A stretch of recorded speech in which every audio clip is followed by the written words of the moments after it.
그리고 이 종료주의를 시작으로 내일부터 예수님의 십자가의 고난의 기간이 시작이 됩니다. 이 기간에 우리는 예수님의 십자가를 묵상하며 십자가의 감동을 되새겨 보고 있습니다. 이 시간은 1년에 딱 요 고난주간 한 주간만 주어지는 특별한 또 의미 있는 시간들입니다.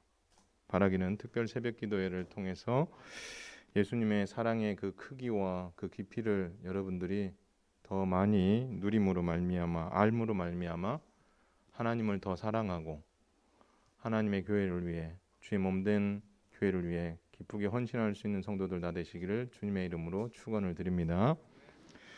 실제 예수님께서 고난 주간을 앞두고 오늘 예루살렘에 입성하신 이야기를 기록하고 있습니다. 이 예루살렘 입성을 통해서 예수님께서 우리에게 교훈하시는 바는 예수님이 겸손의 왕으로 이 땅에 오셔서 우리에게 귀한 선물을 하나 주셨다는 거예요. 그 선물이 뭐냐면 한번 따라서 하겠습니다. 평화예요. 화평을 하나님께서 우리에게 선물로 주셨다라는 이야기를 하나님 말씀을 통해서 오늘 나누도록 하겠습니다. 먼저 예수님께서는 죄인인 우리에게 하나님과의 화평의 길을 열어주시는 구원자로 오셨음을 믿으시기를 바랍니다.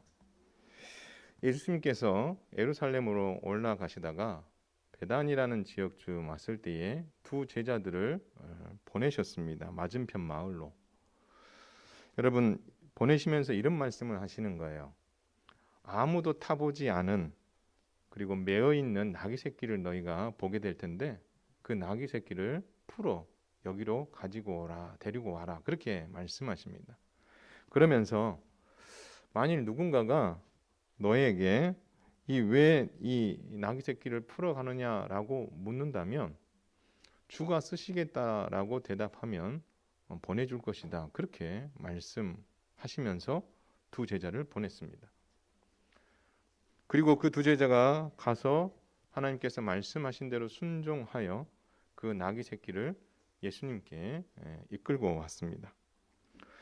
자, 그리고 나서 어떤 일이 벌어지냐면 예수님의 제자들과 무리들이 자기들이 입고 있던 겉옷을 벗어서 이 나귀 새끼 등 위에 걸쳐 놓는 거예요. 그리고 예수님을 그 나귀 위에 태우는 거예요. 그리고 나서 그 나귀와 타신 예수님을 함께 이끌며 갈 때에 다른 또 백성들은 그들이 입고 있던 겉옷을 어떻게 해요? 바닥에 이제 깔아놓기 시작하고 그 예수님을 태운 나귀가 거기를 지나가게 하는 거죠. 마치 뭐하고 비슷하냐면 여러분 레드카펫이 쫙 이렇게 펼쳐져 있을 때에 스타들이 거기를 지나가듯이, 그러나 레드카펫은 아니지만 제자들과 무리들이 벗은 그 겉옷을 어떻게 해요? 펼쳐놓고 그 위로 예수님을 태운 나귀 새끼를 이끌고 예루살렘으로 들어가고 계셨다라는 것입니다. 근데 여러분 여기서 우리가 좀 중요하게 살펴봐야 되는 것은 이끌면서 들어갈 때에 함께 따라가던 제자들과 무리들이 좀 특별한 이야기를 하게 됩니다. 아주 큰 소리로 하나님을 찬송하면서 예루살렘으로 들어가고 있어요. 그 찬송의 내용을 제가 한번 읽어드리겠습니다. 여러분 성경 본문에 38절에 나와 있어요.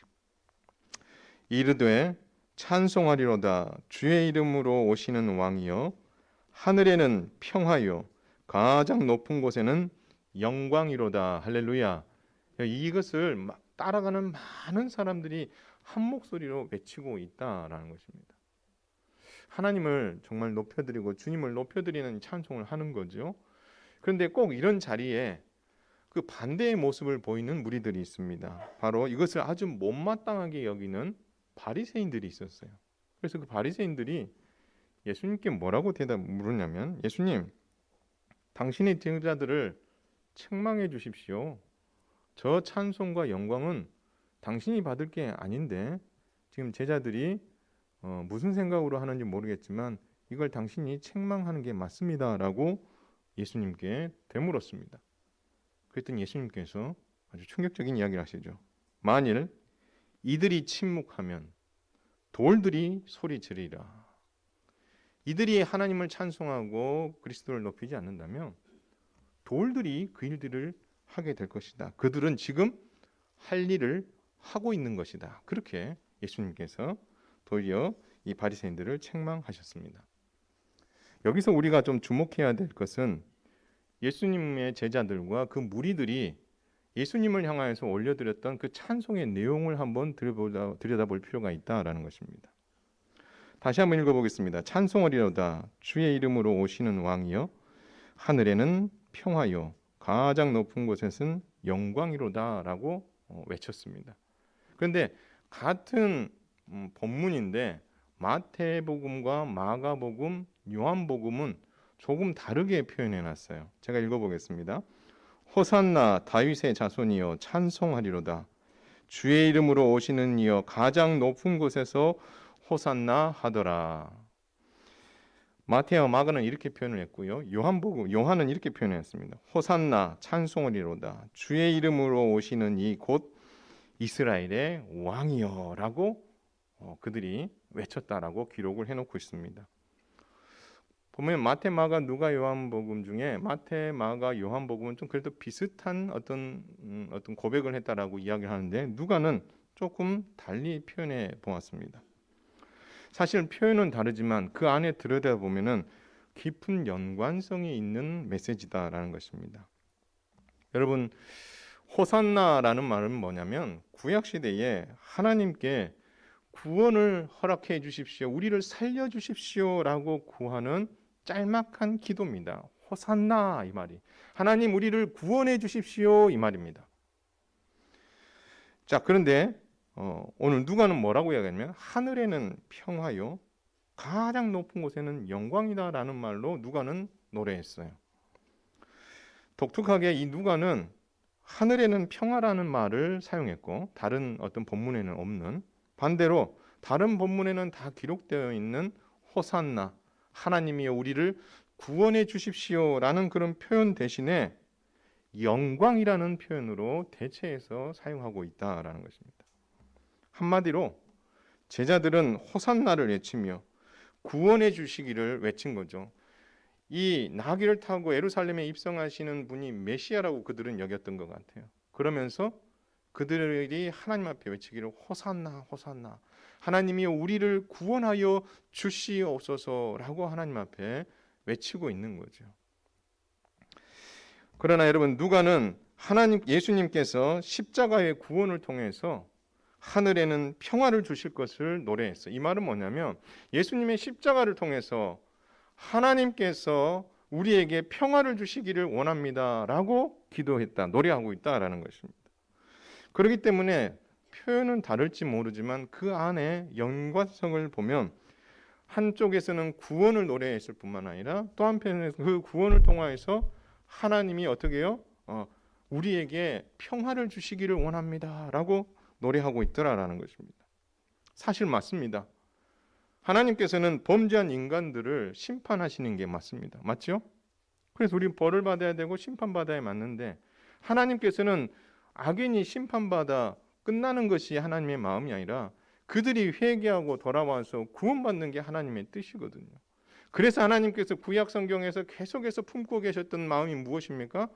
바로 구원자를 보내서 그로 하여금 자기 백성들을 구원하겠다라는 그 마음이 누구에게 있었던 거예요? 하나님께 있었던 거죠.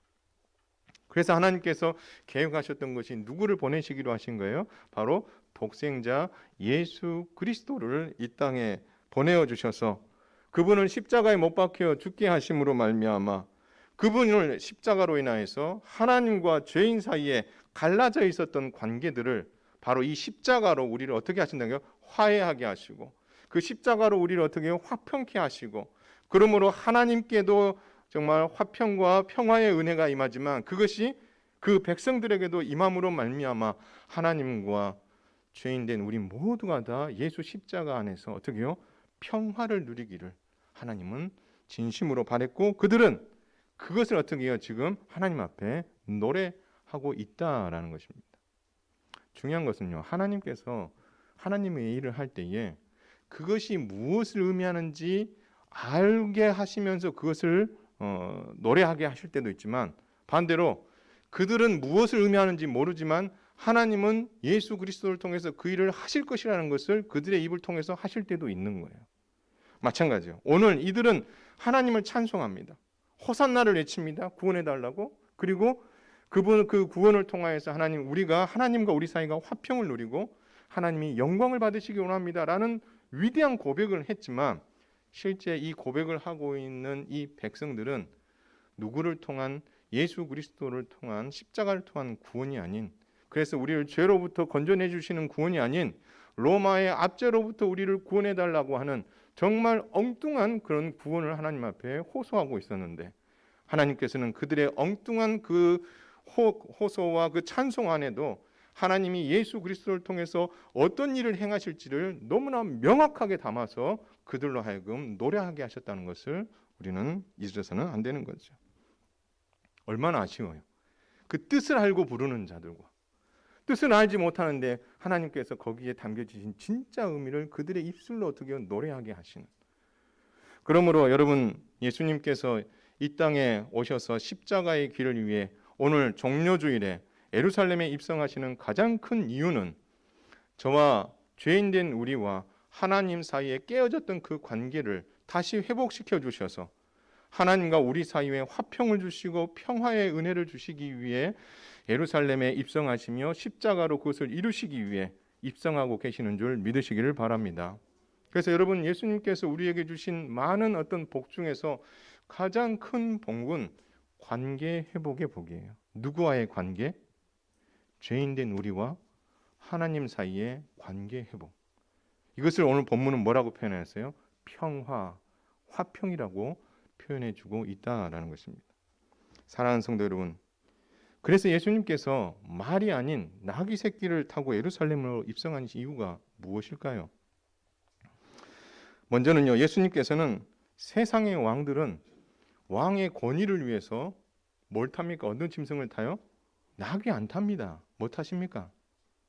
말 타요. 말은 권위의 상징이에요. 그래서 기마병들 같은 경우 위에서 아래에서 내려보잖아요.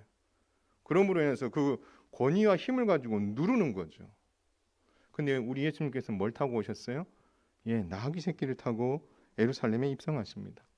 스가랴 선지자가 예언한 겸손의 왕으로서 하나님이신 그분이 사람으로 낮아지신 것뿐만 아니라 정말 십자가에 죽기까지 낮아지시는 그 겸손의 왕으로 이 땅에 오셔서 우리에게 화평을 주시고 평화를 주러 오셨다라는 것을 나귀 새끼를 타고 예루살렘에 입성하심으로 만 백성들에게 그것을 보여주고 알게 해주셨다라는 것입니다.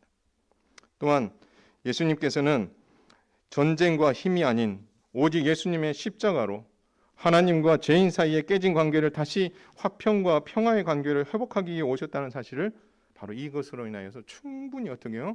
많은 사람들에게 알게 해주셨다라는 거죠. 다만 그 자리에 있었던 사람들은 그 진짜 의미를 몰랐겠죠. 그러나 언제 알았을까요? 예수님의 십자가의 죽으심과 부활하시고 승천하시고 성령을 그들이 받은 이후에 예수님께서 나귀를 타고 예루살렘에 입성하신 이유가 바로 우리를, 죄인인 우리를 하나님과 화평하게 하시기 위해서 이 위대한 일을 하게 되었구나, 하셨구나라는 것을 뒤늦게 깨닫기는 했겠죠. 여러분, 그것을 바울이 너무나 잘 알았어요. 그래서 바울은 이렇게 합니다.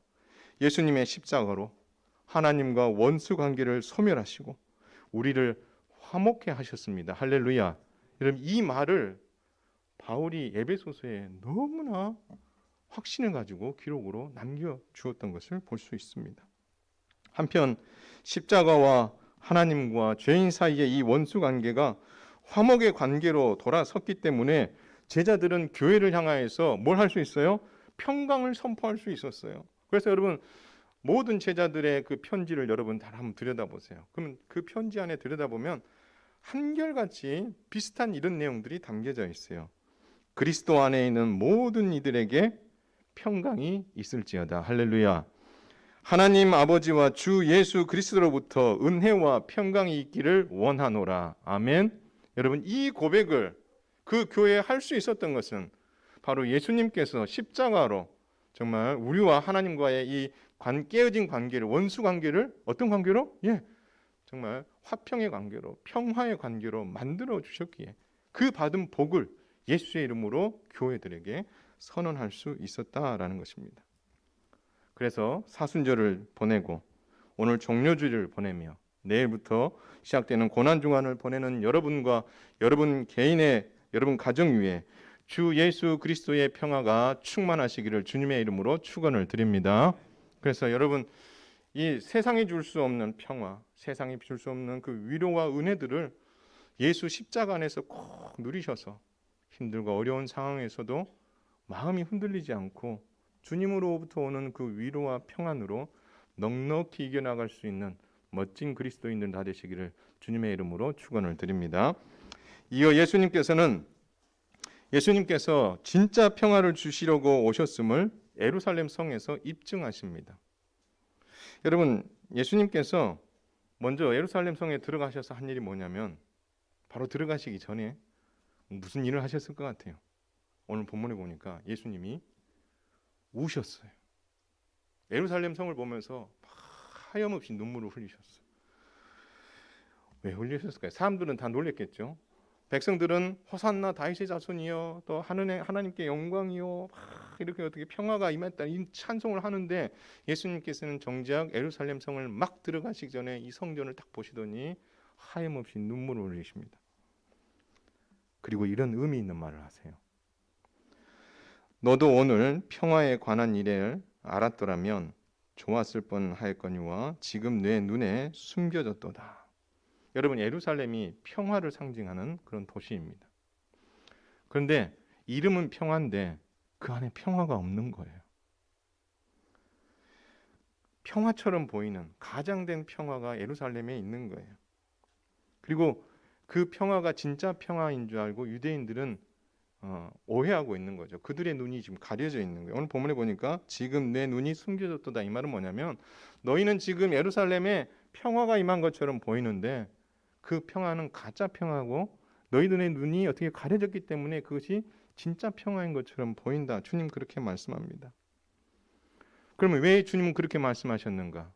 그걸 두 가지로 할 수 있는데 먼저는 앞으로 진짜 평화가 아니라 너희가 누리고 있는 게 가짜 평화라는 것이 진짜 깨지는 날이 올 것이다라는 것을 예언해 주시고 왜 그렇게 되는지 이유를 그 이후의 사건으로 설명해 주십니다. 여러분 오늘 본문에 보니까 이런 말입니다. 날이 이를 것이다 라고 이야기합니다. 이 날이 어떤 날일까요? 구원과 심판의 날입니다. 누구를 구원하시는 거예요? 그 심판 중에 예수 그리스도를 믿는 주의 백성들은 뭐 하시고 구원해 내시고 예수 그리스도를 믿지 않는 자들은 어떻게 해요? 심판하실 것이다. 예수 그리스도를 통한 평화를 경험한 자들은 어떻게 해요? 구원에 이르게 해 주시겠지만 예수 그리스도에 대한 평화를 오해하고 있었고 믿지 않았던 자들은 하나님께서 심판하시는 날이 반드시 온다라고 이야기합니다. 그렇다면 이 날이 언제일까요? 이 날은 예수님이 재림하시는 날이 아니에요. 이 날은 바로 AD 70년, 약 앞으로 한 40년 후에 예루살렘이 로마 제국에 의해서 멸망할 날을 이야기하고 있습니다. 여러분 그것은 제가 말한 게 아니라 오늘 성경이 그렇게 이야기하고 있어요. 성경은 이렇게 이야기합니다. 그날 내 원수들이 토둔을 쌓고 너를 둘러 사면으로 가두고, 쉽게 말하면 예루살렘 성, 이 성을 정복하기 위해서 성 주변을 멀어요? 토담을 쌓겠다는 거예요. 그리고 군인들 하여금 예루살렘을 포위할 것이다라고 말씀합니다. 그리고 말합니다. 또 너와 및 그 가운데 있는 내 자식들을 땅에 메어 치며 돌 하나도 돌 위에 남지 않게 할 것이다. 예루살렘이 멸망당해서 그 안에 있었던 어린아이부터 시작해서 모든 자들이 죽임을 당할 뿐만 아니라 이 예루살렘을 어떻게 해요? 성전을 무너뜨릴 것이다. 그래서 돌 하나도 돌 위에 남지 않을 만큼 하나님께서 그 로마 제국을 통해서 큰 심판을 행할 것이다. 주님 그렇게 말씀하고 있는 거죠. 이는 내가 평화를 받을 준비가 되어 있지 않았기 때문에 하나님께서 구원하시러 오시는 그날도 너희가 알지 못했기 때문에 그들은 그 심판을 받게 될 것이다라고 말씀합니다. 여러분, 그들은 지금 예수님이 예루살렘에 입성하는 그 시간에 그들에게 지금 평화가 있다고 생각하지만 주님이 우셨던 이유는 그 가짜 평화가 그들의 눈에 보이지 않고 그 가짜 평화를 진짜 평화로 생각하고 잘 될 것이라고 생각하는 그들을 바라보시면서 주님 안타까워하시는 거죠. 그 가짜 평화에 둘러싸여 있는 그들에게 참 예수 그리스도가 오셔서 참 평화를 주실 건데 그것을 믿지 않는 자들에게 언젠가 하나님께서 반드시 심판하실 것이다라고 주님 말씀하고 있는 거죠. 실제 유대인들은 하나님의 평화와 구원에 대해서는 전혀 관심이 없었습니다. 여러분 그걸 어떻게 알 수 있어요? 예수님께서 예루살렘을 보시면서 우시고 난 다음에 이런 심판을 선언하시고 나서 예루살렘에 들어가셔서 하신 행동을 보면 바로 그 행동 이전에 이스라엘 백성들이 유대인들이 어떻게 그 하나님의 평화와 하나님의 구원에 대해서 얼마나 무관심한지를 우리 주님은 아셨기에 그 무관심을 하나님께서 깨트리시는 일을 우리 주님이 하십니다. 그래서 두 번째 예수님께서는 성전에 들어가셔서 장사하는 자들을 쫓아내셨습니다. 여러분 하나님께서는 이 예루살렘 성전을 뭐라고 표현하셨냐면 한번 따라서 하겠습니다. 내 집은 만민이 기도하는 집이다. 믿으시기 바랍니다. 여러분 이것은 하나님께서 예루살렘을 성전을 건축하신 이후로 선지자들 통해서 계속 하셨던 말씀 중에 하나예요. 내 집은 만민이 기도하는 집이다. 이 말이 무엇을 의미합니까? 이스라엘 백성들이 어려움에 처해 있을 때 예루살렘을 향해서 기도하면 하나님께서 들어주신다고 했습니까? 안 들어주신다 했습니까? 들어주신다고 그랬어요. 그런데 이스라엘 백성들만이 아니라 누구도 이방인들도 하나님 앞에 나와서 이 성전에 나와서 성전을 향해서 기도하면 하나님께서 동일한 효력으로 그들의 기도를 들어주겠다라고요. 쉽게 말하면 이스라엘 백성이 하나님 앞에 나오게 돼도 응답의 복을 하나님 그들에게 주시고 이방인들도 하나님 앞에 나와서 기도하면 하나님께서 동일하게 그들에게 기도 응답의 복을 주시겠다라고 하셨어요. 그런데 기록된 이 말씀, 내 집은 만민이 기도하는 집이다라고 말씀하신 이 하나님의 말씀에 불순종하고 오히려 그들은 강도의 소굴을 만들었다. 하나님 그렇게 평가하시는 거죠. 무슨 일이냐면 예루살렘에 들어갔는데 예루살렘 안에 장사하는 사람들이 가득 차 있는 거예요. 여러분 예루살렘 성전은 제사장 나라의 센터입니다. 거기에서 정말 아까 말씀드렸던 그 약속들, 이방인이나 이스라엘 백성들이 성전을 향해서 기도하면 하나님께서 응답해 주시겠다는 약속을 솔로몬 때 하셨거든요. 그때부터 이미 이 예루살렘 성전은 이방인들을 포함한 모든 만민들의 기도하는 집이었습니다. 그런데 오늘 예수님께서 예루살렘에 탁 입성했을 때에 여러분 입성한 이 예루살렘 안에 그 상황은 어땠냐면 장사하는 사람들로 북적북적한 거예요. 무슨 장사를 했을까요? 재물을 장사하는 거예요. 성전에 와서 제사를 드려야 돼요. 근데 제사를 드려야 되는데 나는 집이 너무 멀어. 그 재물을 들고 올려오다 보니까 이 재물이 상하거나 다치게 되면 흠없는 것을 하나님 앞에 드려야 되기 때문에 내가 들고 온 이 재물은 하나님 앞에 드려질 수 있어요? 없어요? 드려질 수 없어요. 그래서 하나님께서 어떻게 합니까? 돈을 들고 와서 성전 가까이에서 그 재물을 어떻게 해요? 사게 허락해 주셨어요. 그리고 그 재물을 가지고 하나님 앞에 제사 드리도록 허용해 주셨어요. 편리함을 위해서가 아니라 온전한 재물을 드리도록 하기 위해서 하나님 그것을 허락해 주셨거든요. 근데 뭐가 문제냐? 그것 때문에 성전 안에서 제사를 이렇게 장사를 하는데 뭐가 문제냐라고 볼 수 있는데 실제 오늘 주님이 이 문제를 가지고 지적했다라는 것은 돌려 이야기하면 여러분 그들이 장사를 하고 매매를 하는 것도 잘못한 건 아니지만 매매하는 장소가 문제인 거죠. 그들이 어디서 장사를 했어요? 바로 이방인의 뜰. 이방인들이 하나님 앞에 나와서 기도해야 될 그 장소에 그들이 어떻게 해요? 매매할 그런 어떤 시장을 열어서 거기서 어떻게 합니까? 재물을 사고 파는 그런 일들을 했다라는 것을 오늘 볼 수 있는 거죠. 그러면 뭐가 문제냐? 예루살렘은 하나님의 평화가 있고 만민이 하나님 앞에 나와 기도함으로 평화를 누릴 수 있는 공간인데 지금 22이방인들이 나와서 그 평화를 누릴 수 있고 기도할 수 있는 그 터전을 이방인으로부터 빼앗아 버리고 그 자리를 제사를 편안하게 드리게 하기 위해서 재물을 사고 팔고 성전세를 바꾸는 그러한 장소로 만들어버린 그것 때문에 우리 주님께서 그들을 쫓아내시고 벌하신 것임을 우리는 기억해야 할 것입니다. 이방인들이 하나님께 나와 기도하여 평화를 누릴 수 있는 공간과 그 기회를 제사를 편리하게 드려야 할 수 있다는 그 이유로 어떻게 해요? 그 공간을 차단시켜버린 거죠. 한마디로 이방인들은 유대인들은 이방인들이 하나님으로부터 오는 평화를 누릴 수 있는 그 권리와 그 복을 어떻게요? 아예 가로채버리고 그것을 자기의 편리함으로 바꿔버리는 큰 죄를 범하게 되었다라는 거예요. 그래서 예수님께서 이방인의 뜰에 들어가셔서 그 장사하는 자들을 다 쫓아내신 거죠. 잘 들여다보면 그들은 평화에 대해서는 전혀 관심이 없어요. 자신들이 하나님 앞에 기도하여서 평화를 누리고 이방인들이 성전에 나와서 하나님 앞에 나와서 기도하여서 평화를 누려야 되는 그 장소를 자기들이 제사를 편안하게 드리기 위해서 그것을 용도 변경한 거죠. 결국 예수님께서 예루살렘 멸망을 안타까워하시고 성전에서 장사하는 자들을 쫓아내신 가장 큰 이유는 만민을 위한 평화의 공간인 예루살렘이 평화에 무관심하고 이젠 예수님께서 참 평화와 평안을 주시기 위해 오셨기 때문에 그 기능도 이내 끝났고 돌로 만들어진 성전 시대가 끝나고 너희 몸이 성전이 되는 그런 위대한 시대가 이제 곧 열리게 될 것이다라는 것을 예수님께서는 이 행위들을 통해서 우리에게 보여주셨다라는 거죠. 끝까지 우리 예수님은 뭐에 관심이 있었어요? 십자가를 통한 하나님과 죄인 사이에 화평을 이루는 데 관심이 있었지만 유대인들은 끝까지 자기가 누리고 있는 이 평화가 진짜인 줄 알고 오해하면서 하나님이 바라셨던 그 평화와 전혀 상관없는 그런 삶을 그들은 살고 있었던 것을 보여주는 거죠. 그렇기 때문에 예수님께서 예루살렘이 멸망할 것을 심판하시고 평화에 무관심했던 그들을 우리 하나님께서 벌하겠다라고 말씀하신 것입니다.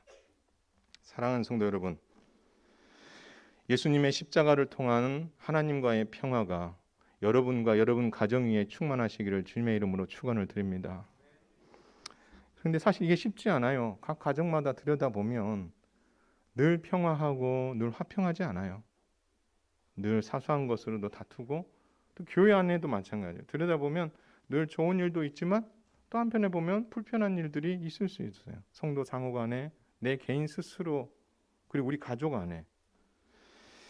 그런 점에서 여러분, 이번 고난 주간에 여러분들이 여러분의 영적인 평화에 좀 집중했으면 좋겠어요. 십자가를 바라보면서, 예수님을 바라보면서.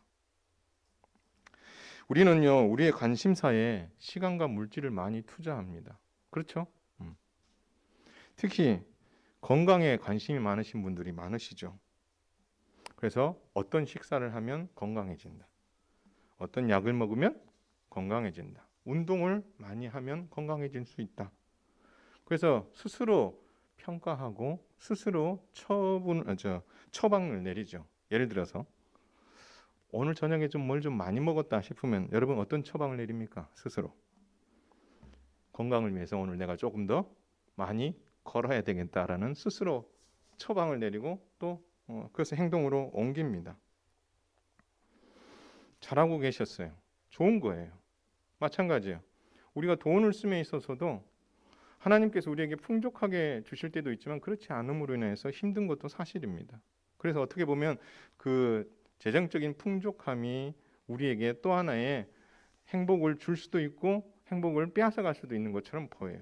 그래서 우리는 그 돈에 많은 관심과 시간을 투자하죠. 어떻게 하면 돈을 좀 벌 수 있을까? 쉽게 벌 수 있을까? 그래서 여러 가지 것들을 시도를 하는 거죠. 그 시도들이 나쁘다는 건 아니에요. 그러나 우리의 관심사가 그런 어떤 물질적인 거나 건강적인 것에 우리의 시간과 마음을 쏟는 거, 이게 틀렸다고 이야기하는 게 아니라 그런 부분들에 너무 우리가 지나치게 많이 집중하고 있는지 한번 우리 스스로를 돌아보자라는 것입니다. 그래서 여러분 이번 고난주간에는요, 여러분의 영적인 평화를 위해서 예수님의 십자가를 좀 많이 묵상했으면 좋겠어요. 그래서 여러분의 영적인 건강 상태를 한번 체크해 봤으면 좋겠어요. 나는 지금 하나님에게 대해서 그리스도께서 우리에게 주신 평화에 관심이 있는가? 아니면 건강을 통해서 얻어지는 그 가짜 일시적인 평화, 그리고 돈이 나에게 주는 일시적인 그 평화, 거기에 지금 목매어 있는지, 아니면 내가 영적으로 그리스도를 통해서 십자가를 통해서 주어주시는 그 공급되어지는 은혜를 통해 내 영혼이 어떻게요? 평화를 누리고 내 영혼이 위로를 얻고 내 영혼이 힘을 얻는데 내가 더 관심이 있는지, 우리 한번 돌아보면서 이번 일주일간은 예수님과 그 십자가에 집중함으로 말미암아 혹여나 여러분이 그리스도로부터 온 정말 진정한 그 평화를 잠시 잃어버리고 있었다면 그리스도와 십자가 안에서 그 평화를 되찾음으로 말미암아 육적으로 얻어질 수 있는 일시적인 행복을 뛰어넘어서 그리스도께서 우리에게 유일하게 줄 수 있는 그 평화를 되찾음으로 말미암아 여러분의 심령에 활력을 얻고 더 나아가서 내가 그리스도를 위해서 내가 어떻게 헌신할 것인가까지 나아갈 수 있는 그런 기회로 삼는 그런 멋진 한 주간이 꼭 될 수 있기를 주님의 이름으로 축원을 드립니다. 우리 아이들도 마찬가지예요. 우리 아이들이 가장 관심을 많이 갖는 것 뭐 여러 가지가 있겠지만 그 중에는 폰이 있을 수 있습니다. 폰. 두 번째는요. 아이돌 가수들입니다. 아이들 앞에서 아이돌 가수 이야기를 잘못 이야기하면 부모라도 상관없습니다. 째려봅니다. 그렇죠? 우리 아이들이 폰에 투자하는 시간들 그것 때문에 부모님들이 속상하잖아요. 너 맨날 폰만 보고 있냐? 아니야, 나 방금까지 공부하다가 이제 방금 본 거야. 여러분 늘상 집에서 일어나는 일 아닙니까? 볼 수 있어요, 폰을. 그리고 아이돌의 그 가수들을 듣고 행복할 수 있어요. 얼마나 좋아하는지 모릅니다. 우리 집에도 보면 막 얼마나 좋아하는지. 근데요, 우리가 그 아이들이 폰에 시간을 투자하고 그리고 아이돌 가수의 그 노래를 듣는 것을 제가 못하게 하는 게 아니에요. 할 수 있어요. 그것에 시간도 할애하고 물질도 투자하세요. 그러나 그것이 주는 기쁨은 일시적이다라는 것을 전제로 하고 그 일을 하라라는 거예요. 우리 아이들. 그래서 여러분들이 마음과 시간을 쓰는 정도를 좀 조절하라는 거예요.